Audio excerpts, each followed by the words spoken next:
E aí galera, tranquilo? Aqui é o Pensativo e no vídeo de hoje eu vou contar a história dos Teletubbies e o universo do meio.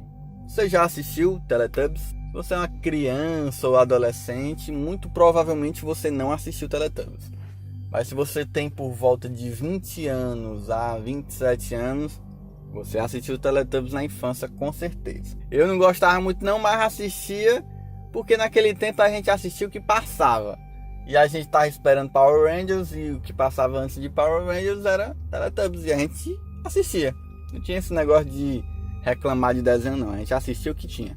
E se você é uma criança, você não assistiu, mas muito provavelmente você conhece. E quem conhece Teletubbies dificilmente vai achar que tem uma história bizarra e perturbadora na origem do desenho. Ou na origem do programa, né? Que não era bem um desenho. E hoje eu vou contar essa história para vocês. O programa foi produzido pela BBC em parceria com a Ragdoll. Tinha o propósito de divertir o público infantil. Teletubbies nunca deixou de ser um aspecto um pouco esquisito e sinistro. Realmente, você via aqueles seres, pareciam ratos alienígenas, sei lá, meio gorduchinho, sendo bobão, naquele lugar, naquela colina verdejante, com o sol com a cara de bebê. É um negócio meio bizarro, um negócio meio esquisito, né? Mas vocês vão ver aqui que o negócio é muito mais baixo do que vocês estão imaginando.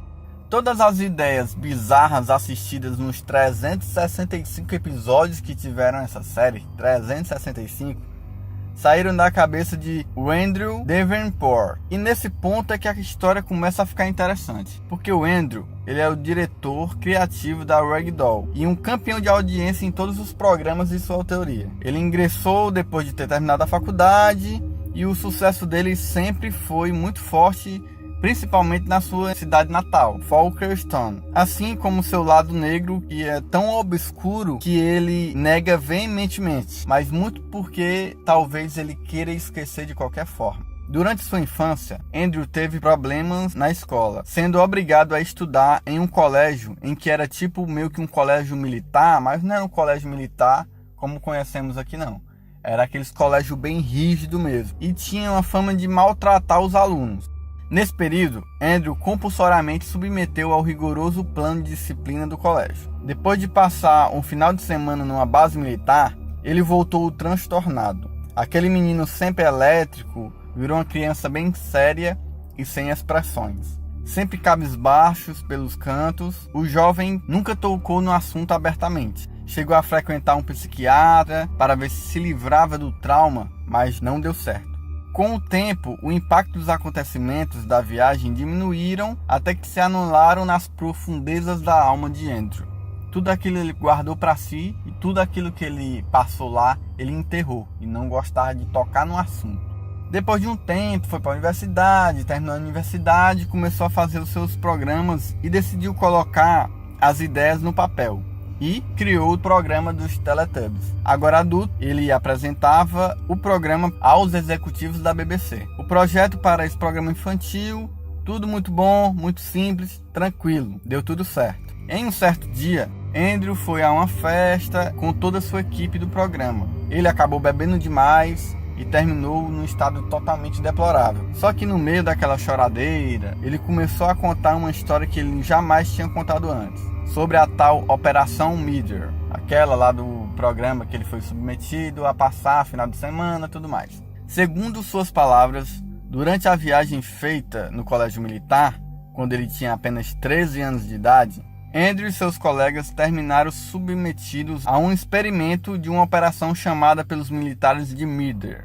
Todos foram postos em uma cúpula que parecia feita de um plástico líquido e permaneceram ali enquanto uma luz fortíssima tomava toda a esfera. Andrew revela que logo após isso ele desmaiou, acordando num lugar totalmente bizarro.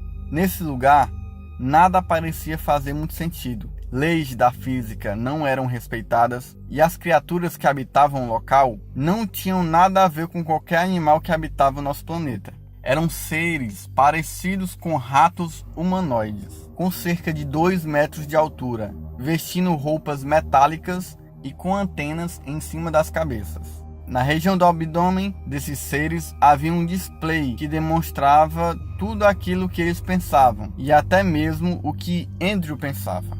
Todos se comportavam de maneira boba, emitindo algo parecido com risadas o tempo todo. Pareciam crianças. Andrew e mais 3 colegas permaneceram nesse local, segundo sua perspectiva, por longos meses. Eles se comunicavam com as criaturas por pensamentos e as materializavam tudo aquilo que eles desejavam. Quase sempre com um sorriso no rosto e com aquelas risadinhas exageradas. Certo dia, no meio desse ambiente incomum, Andrew e seus colegas encontraram um pilar, uma pedra em forma cilíndrica que emitia uma luz intensa. Curioso, um dos colegas do Andrew acabou tocando nesse cilindro e desapareceu. Os outros ficaram temerosos e saíram dali correndo. O pobre rapaz voltou ao seu lar, um globo com janelas tortas que flutuava, aonde as criaturas viviam. Porém, conta o próprio Andrew que certo dia o pilar cilíndrico apareceu ao lado da sua janela. Ele ficava com medo de tocar, mas uma das criaturas transmitiu um sentimento positivo, fazendo com que ele criasse coragem, e ele acabou tocando e acordou dentro da esfera da base da onde ele tinha vindo antes, no momento exato de que supostamente ele teria desaparecido. Andrew, contando essa história para a galera da produção, disse que tudo aquilo que ele viveu tinha sido real demais para ser apenas uma ilusão. Os outros colegas do experimento também tiveram a mesma visão que ele teve. No total de 12 crianças que participaram desse experimento, apenas ele e mais 3 colegas foram para o mesmo lugar, aquele mesmo lugar onde tinham os Teletubbies bizarros. Os demais foram cada um para um lugar totalmente diferente. Andrew ainda concluiu dizendo que os responsáveis falavam que havia obtido sucesso no acesso ao universo do meio. Depois de contar essa história todinha para a galera da sua equipe dos Teletubbies, no outro dia ele negou tudo que tinha falado. Falou que tudo era um pensamento bobo, que não era para eles acreditar, que ele estava bêbado, etc. E depois disso ele se calou por um mês. Ficou totalmente calado, só falava com a galera para dar as ordens que ele tinha que dar.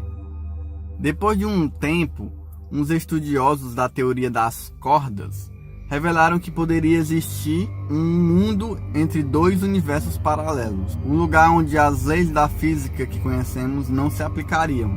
Eles acreditam que seria um espaço vazio, sem vida, tipo um vácuo, mas talvez, a teoria diz que talvez esse canto onde esses garotos foram submetidos a ir seria esse tal universo do meio, universo entre 2 mundos paralelos.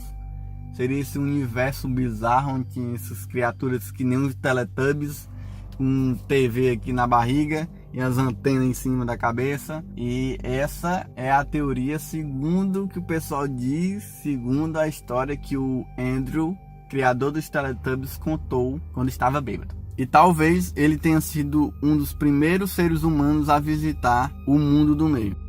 O que vocês acham aí dessa história? História bem esquisita, totalmente sem noção, mas eu acho que é uma história interessante de contar, né? Assim, não tem nada na internet que prove que esse cara realmente contou isso pra galera, mas é interessante de se contar e de se escutar essas histórias, né? Vai que os Teletubbies foram realmente inspirados nessa história que esse cara, nessa experiência que esse criador teve. Talvez tenha sido uma ilusão, né? Mas vai que dessa ilusão que ele teve, ele acabou criando esse programa infantil Teletubbies, totalmente bizarro. Você imagina aí a doideira? Diz aí nos comentários o que vocês acham dessa história toda. Pode falar aí à vontade. Se vocês acham que é doideira mesmo, que a galera inventou tudo, que o cara não falou isso, ou se vocês acham que esse cara passou por algum experimento aí ou não. Pode dizer aí nos comentários. Deixa o like aí se você gostou da história. Se inscreve no canal. Também deixa nos comentários temas para futuros vídeos, beleza? Eu vou ficando por aqui. Valeu!